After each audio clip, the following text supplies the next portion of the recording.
The first thing you need to do if you want to start a law firm is, of course, build a funnel. Because everything else, the paperwork, the insurance, the licenses, that you can handle in the meantime. But the first thing you really need is actually making money. So you need to build a funnel. What is a funnel? A sales funnel is actually a way how you attract clients, or simply put, attract eyeballs on you so they can know about you, so they can decide to come to you and ask you for advice or for a presentation or for a contact or something else. So how do you build a funnel? One of the easiest way to build a funnel is simply telling everybody you know that you started a law firm. The second thing is you do what is called cold emailing. That's just a fancy way of saying you come through your email list or list of contacts in your Gmail or your email account, and you send to everybody, hey, I opened a law firm. And the third thing is a more long-term solution, which you need to start also as soon as possible. You need to build a website. Don't go something fancy because you don't have the money. You need to save the money in order to spend it later, in order to persevere through the hard times. What you need is a cheap solution that will work. So what you need to do is first find a domain name. A domain name is simply put a name which you type in the internet browser and it falls out as your placeholder in your internet. What you also need is something with hosting and something with a CMS or content manager system. It may sound almost too complex, but what you actually need is Google. You need to search for a domain register plus WordPress CMS system. Now you're gonna find a solution, one or five items, and you're gonna just check what are the pricing options. What you need is actually just a simple domain name with a simple auto installer is called. That's something that you actually just click and wait, and they ask you 5 questions, and even if you don't know the answer, it's going to be okay for you. So if you're tech savvy, great, you know that you have to install a website and WordPress. If you're not, just do what I told you or check your YouTube how to install and use a WordPress system. Basically, it's very simple. That's why I'm suggesting it. Most of the domains and websites you're actually seeing are used on some kind of a WordPress engine, WordPress technicality. So it's really easy and it's also very complex. Depends on what you want. But for you, it's best if you just start simple. Just install it. When it says, what's your website's name? It's as simple as that. Law firm / your name or hyphen your name hyphen lawyer. That's it. Don't complicate things. That's your website. And you push install.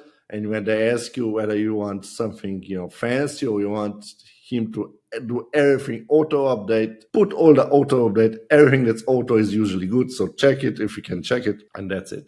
Don't complicate things. And voila, in 5 minutes, you have a website with a domain. Now what to do?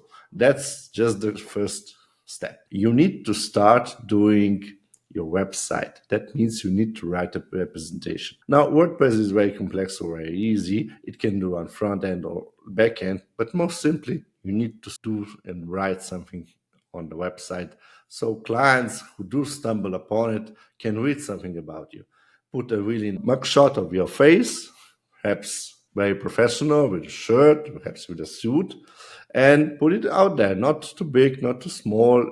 The WordPress will try to warn you, but simply put, don't put it too big or too small because you need it to complicate things. Put it like, on ID. Just little enough so people can see it, and it's not big enough so they stare in your face and you can see all the little dots on your face, all the details that are unnecessary. Next, write something about you. What's your name, where you come from, where you graduated, where your law firm actually is. When do you accept clients? Do they have to call you on which number? Can they email you on which email? And that's most of it, what you do. If you want, you can also write whether you're a general law firm or you're specialized, but I wouldn't write about that just yet. The second thing is you're gonna write some content. I'm gonna go here really basic because I'm gonna do another video on it, but basically you need to decide what you're gonna do with your law firm, what kind of clients you're gonna attract. So if you decided you want to do like real estate, you're probably gonna take all the clients at the first, so even real estate and everything else, but you need to start building a funnel around the real estate subject. So what you need to do is write your first article or blog post on something that has meaning about real estate. So you write that one and you put some picture on it that you didn't steal, but you actually bought or found on Canva. I suggest Canva very much because it's really easy to use. And then you finish and publish it. And now you have a second page. Now what you need to do is do a third page. Now let's be more specific. Real estate is a really broad keyword. That also means there's a lot of competitions. Lots of other lawyers who want to be in the same field as you. But they don't know how you are. They don't know where you are. So you need to be more specialized. Specialized in the field. Real estate lawyer in Texas, Austin. Or real estate in Texas, Austin, I don't know, Boulevard Avenue. So be very specific because that will also mean that you can be higher on this category when somebody reaches for it. Also, be more specific, not just real estate. Write about real estate. What would you want the client to ask you and what would you answer? So, for instance, write about what are the dangers of missing out of servitudes on my real estate? What are the problems with the tenants who don't pay? How do I evict my tenants who don't pay but have a small child and an ill mother? Something really specific that perhaps people will look up in Google, because then your page will look up. So what you're building up is an asset library, to look at it as library of posts that actually are calling cards for you, because each time a client will look for an answer, they will stumble upon your post and they will read your answer. And if they like you, they will call you up. If they're really a cheap ass, they won't call you up anyway, so you don't want their business. But if they have something specific if they want your help, they're gonna call you up and you're gonna schedule a call or a meeting. Meeting's better than a call. What you should do is answer any details over the phone. Get them in your office, because then they will see you and you will see them. That also means you made some kind of rapport.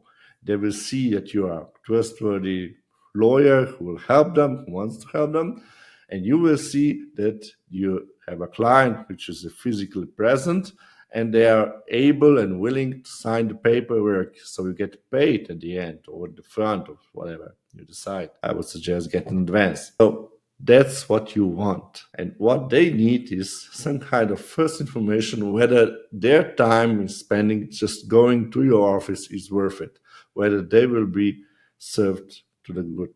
So do that and build that library of posts and articles. Now, let's not get too specific, because I'm going to do a post about SEO, which is just a fancy way of saying different keywords, different topics you're covering. That means you need a lot of these keywords, a lot of topics.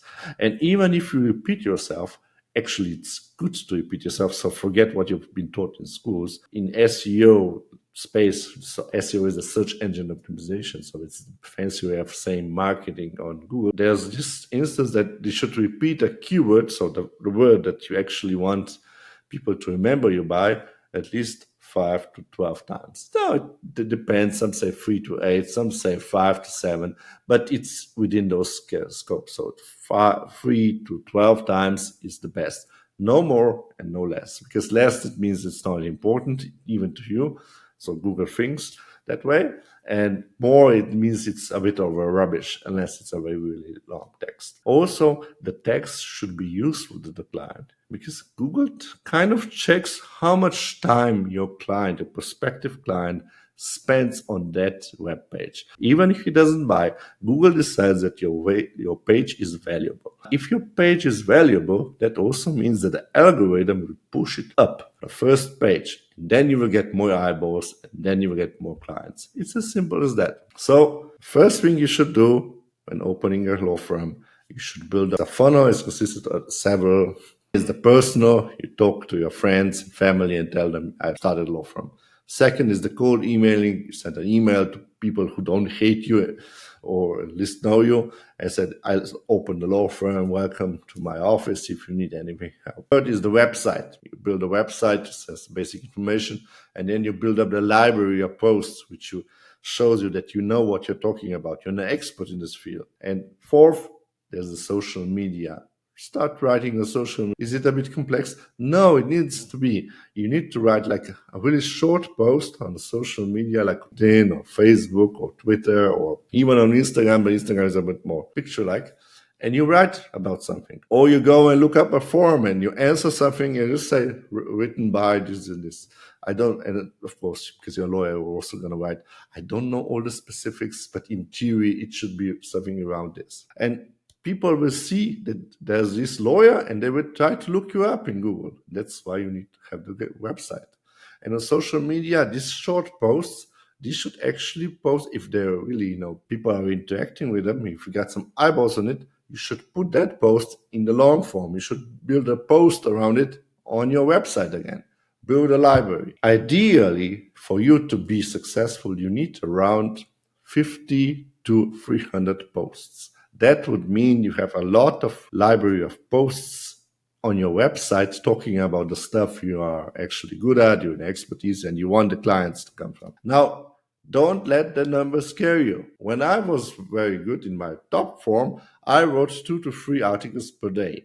But you are starting. You should be good at 1 to 2 per week. But do something with your spare time. Write it up.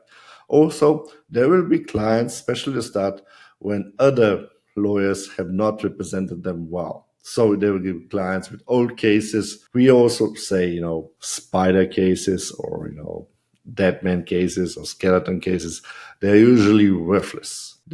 You should probably get rid of them as soon as possible. There are clients who think that because you've started, you will perhaps find some trick or at least be wanting to take their case, although it's way beyond repair. Don't waste your time with that. Put a short glimpse at it, see if there's any chance of you making money of it, and then throw it away. 99.9% you're going to throw it away and do best with it. Why? You're going to waste a lot of time to study such a case. It's very hard. It's a very long case. Lots of memos on everything. And there's usually not much you can do. The price-effort ratio is off by a mile. Don't take that cases. You will regret it very soon. Also, you're losing time to build up those funnels, the funnels that will bring you the real money. So, also in all cases, some those old cases are not worth it. Sometimes other lawyers will refer you a client. Now, this is half and half. Half of them are crappy. They're just crazy clients you want to get rid of. Half of them is usually good cases, but they don't want to handle it. I've had lawyers refer me clients who are below their normal minimal paying check. But you are a small lawyer. You can take them and still make a lot of money for you because they're perhaps having a lot higher standard of like a high law firm. So take them, do a first glimpse, whether it's within your reach, whether you want that kind of client. And if a client is really difficult to work with, don't take them. You will regret it. I know you're without clients. I know you want to work, but do not do that to yourself. I did that to myself. I hated each minute of it, and I usually fired the client. I threw them out sooner or later. They will take so much effort, so much energy, and so much time from you that you will regret being a lawyer. So take the clients you want to be. Last but not least, do not hang up on legal aid or pro bono work unless you absolutely must have to due to ethical standards and regulations. Do not do that part. I know you want to help people, but you want to help people who have money. Legal aid clients are usually very difficult to work with at the beginning. Their cases are very difficult because they don't tell you all the facts that are relevant.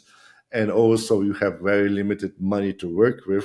And last but not least, you're getting paid peanuts. So don't do it. Wait for the perfect client and then do it. Now, spare time, write the article, write the social post, write an article for a local business magazine or something. Do something with your time, but don't take clients you will regret it. I started the law firm twice from zero. And I know what I'm talking about. And it's more or less universal. It works in Europe, it works in the United States, it works everywhere else around the world. Why? Because people are universal. It's a people business. And money is universal because it's a money business. That's it all for me. Hope you liked it. Bye.